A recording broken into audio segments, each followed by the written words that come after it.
வீட்டுக்கு போய் வேலை நீ செய்வ இல்ல அவன் நல்லா சொல்லிக்கிறாங்க. நம்ம பழுப்பு ஒரு 2 மணிக்கு ஆரம்பிச்சு என்ன முடிக்கல என்ன பண்ண சொல்ற போய் தர போ ஏன் போறாங்க அவன் நல்லா சொல்றவங்க நான் பட்டுக்குறாங்க எல்லாம் என்ன பண்றேன் ஓ கண்ணு கேட்கல பொம்பளை வெளிய ஆட்டிங்களே வேட விட்டு பசங்க புரியல பசங்கள முன்ன அவங்களே கொஞ்சம் அட்ஜஸ்ட் பண்ணி போடுவாங்கல யாரா டாடி என்ன போனாங்களா முத பசங்கலாம் வந்து ஆட்ல அப்போ அதெல்லாம் அதெல்லாம் ஒண்ணு உட்கார்ந்து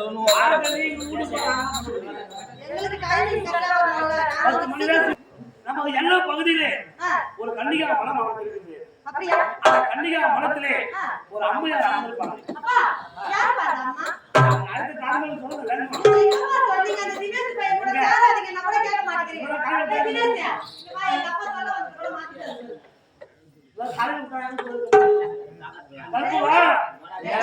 இப்போதே திருமணம் ஏற்பாடு செய்யப்படும்.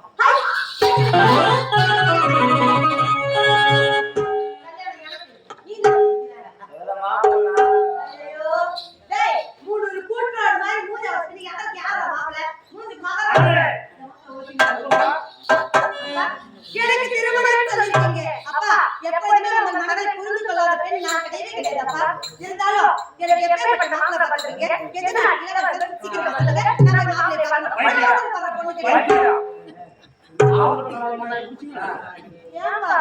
திருமணம் ஏற்பாடு தான் சொன்னேன். திருமணம் யாருக்கு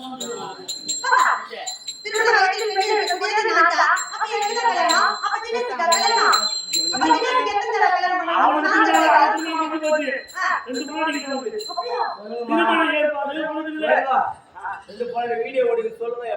டேய் நான் என்ன பண்றேன் டேய் எஸ்பி வரல எஸ்பி வண்டி ஓடுறாங்க உனக்குள்ள சண்டாவதுக்கு காரணமே நானும் தான்டா டேய் நான் தான் எஸ்பி வரல ஒரு பொண்ணு வந்து சொன்னேன் ஒரு வீடியோ பண்ணி அப்பா திருமணம் ஏற்பாடு சொல்லுங்க எனக்கு தானப்பா உனக்கு திருமணம் ஏற்பாடு எனக்கு பாப்பா நிறுத்துங்க என்ன வார்த்தை இது உங்களுக்கு என்ன வயது 60 வயது இந்த வயதுல போய் பெண் தேடலாமா அப்பா பாக்குறவங்க என்ன நினைப்பாங்க நாட்டு மன்னர் கேவலமானவர் காரி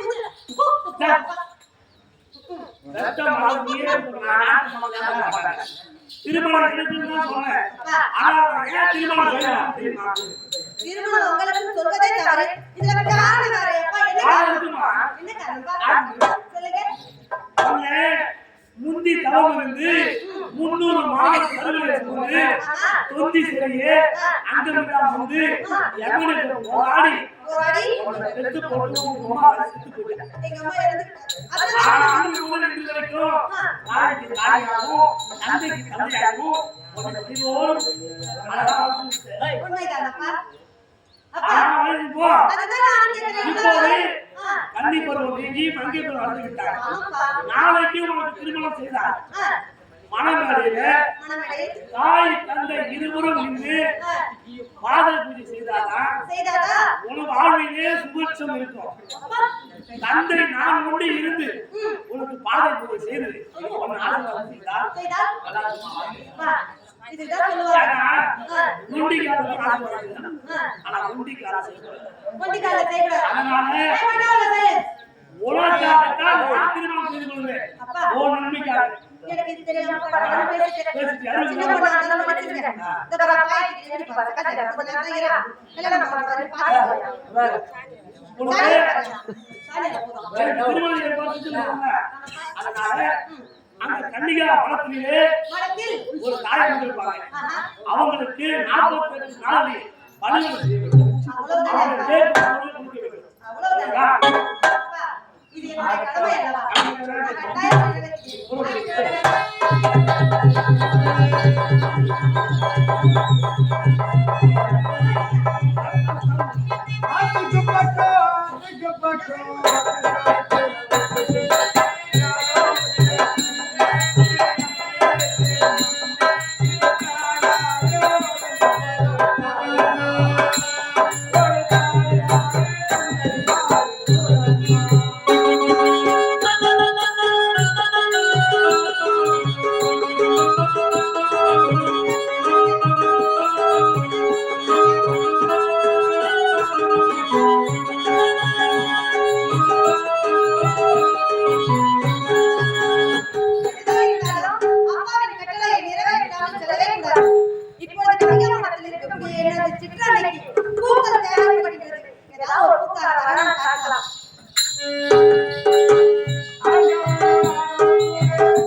நிறைய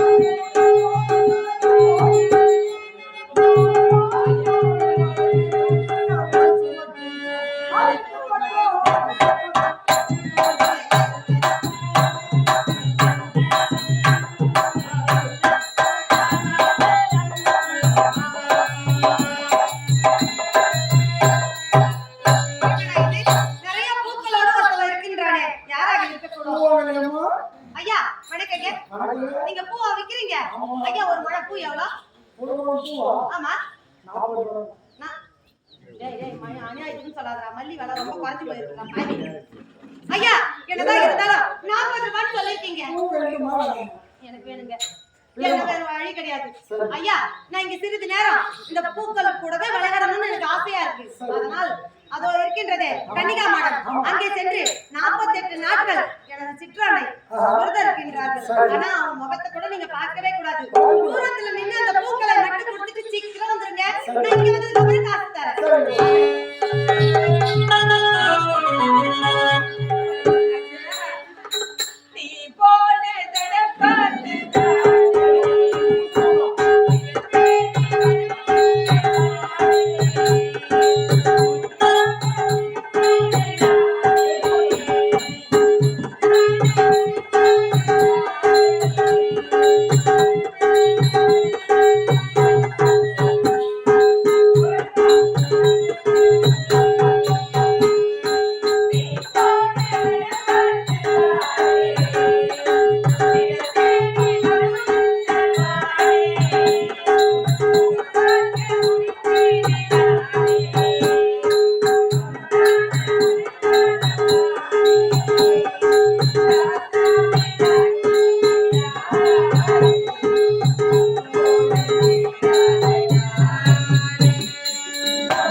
கௌரி நோம்பு இருப்பதாக சொல்லி ஒரு பெண்ணை அனுப்பிச்சு வைத்தா, மாலையும் கொடுத்திருக்க. அம்மா தாயே. அப்பாவா? ஐயா அம்மா தாயேவா? அது ஒரு ஆடவர் குழப்பம் இருக்கின்றது. ஐயா ஆமா, உங்கள் குழந்தைக்கு ஆடவர் போல் இருக்கின்றது. ஆடவருக்கு வெளியே ஆடவர் யாரும் உள்ளே வரக்கூடாது என்று கட்டளை இருக்கின்றேனே, நீங்க பார்க்கவே கிடையாதா? அதையே என் நாட்டு மகள் அந்த பெண்மணி தானம்மா இந்த மாலையை கொடுக்க சொன்னான். அப்படியா? ஐயா அவர்கள் இருக்கும்போது ஆடவர்களை பார்க்க கூடாது என்று நினைத்துதான் இந்த வார்த்தையை எடுத்துரைத்தேன். அப்படி இருக்கும்பொழுது அந்த பொடியவரின் மகளால் இந்த வேலையை செய்தார். உங்கள் குரலை கேட்கும் பொழுது நான் 10 மாதம் ஒன்றுடால் சுமந்து பெற்றெடுத்து என் மகன் குரலை கேட்பது போயிருக்கின்றது. அம்மா என் வார்த்தையை வருவதற்கு முன்பதாக என் மகளை நான் முடித்து விட்டேன் தெரியுமா? அம்மா நீங்கள் யாரம்மா? நான் யாரா? நான் யார் என்பதை இதுவரை யாரும் உரைக்கவே இல்லை. உங்களுடைய கேட்டால் என் மகளின் புகழ் போல் தோன்றுகிறது. சொல்லுங்கள் தாயே. என் மகன் உயிரோடு இருந்திருந்தால் இப்படித்தான் இருந்திருப்பாடு எனக்கு தோன்றுகிறது. இருந்தாலும் உரைக்கின்றேன். ஐயா, என்னுடைய நாடு சுகுணபுரி நாடு. சுகுணபுரி நாடு. என் கணவர் பெயரோ சுகுண மன்னர். சுகுண மன்னர். என் பெயர் சுகுணா தேவி. சுகுணா தேவி. ஆமா, அது தெரிகின்றது. அதுதான் என்னுடைய நாடு சுகுணபுரி நாடு. சுகுணபுரி நாடு. எனக்கு ஒரே ஒரு மகன், ஒப்பற்ற மகன். மகன் பெயரம்மா வீர ராஜசேகரன். வீர ராஜசேகரன். அம்மா, வீர ராஜசேகரன். நீ பெற்ற பிள்ளையம்மா. நீ பெற்ற பிள்ளை வீர ராஜசேகரன். ஆமாம்மா. அப்படி என்றால் எதை வைத்து நான் பெற்றெடுத்த மகன் என்று உன்னை நம்புவது? அன்னையே, நான் பிறந்தவுடனே என் கழுத்தில் உள்ள முத்தாரத்தை வைத்து நான் சொல்கின்றேன் தாயே. முத்தாரமா? ஐயா, அந்த அரண்மனையாவது ஜாதகம் எழுதும் பொழுது அரண்மனையில் சிறந்த என் மகன் கோட்டை ஆள வேண்டும், நாட்டை பிடிக்க வேண்டும் என்பதற்காக முத்தாரத்தை எடுத்து சுகுணபுரி நாடு, சுகுண மன்னர், சுகுணா தேவி, என் மகன் பெயரா வீரராஜ சேகரன் என்று குறிப்பிட்டிருக்கிறது. அந்த முத்தாரமா பார்த்தலவா? அன்னையே, ஐயா, ஐயா, ஐயா, அப்படி என்றால் என் மகன் நீங்கள் தானா? ஐயா,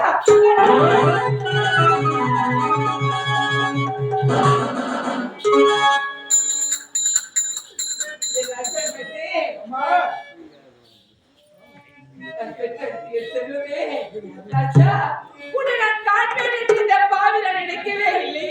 அம்மா, இந்த பாவி சாவதற்குள் உன் முகத்தை பார்ப்பேன் என்று நினைக்கவே இல்லையே ராஜா. கட்டே அம்மா, நீங்கள் எங்க இருக்கிறீர்கள்? என் தந்தை எங்க அம்மா? தந்தையா? ஐயா, என் நிலைமை பார்த்தீர்களா? பொட்டு எழுந்து, பூ எழுந்து, பூசு மஞ்சளை எழுந்து, கட்டிய கணவனை இழந்து வாழ்விச்சேனே, நாடு எழுந்து, நாட்டு மக்களை எழுந்து, உன்னுடைய தந்தையை இழந்து இந்த பாவினால் வாழ்விச்சேனே, தெரியவில்லையா ராஜா? அப்பாவும் அன்புக்கு ராகுமாவாயாசோ. அப்பாவும் தியாகத்தை மிஞ்சி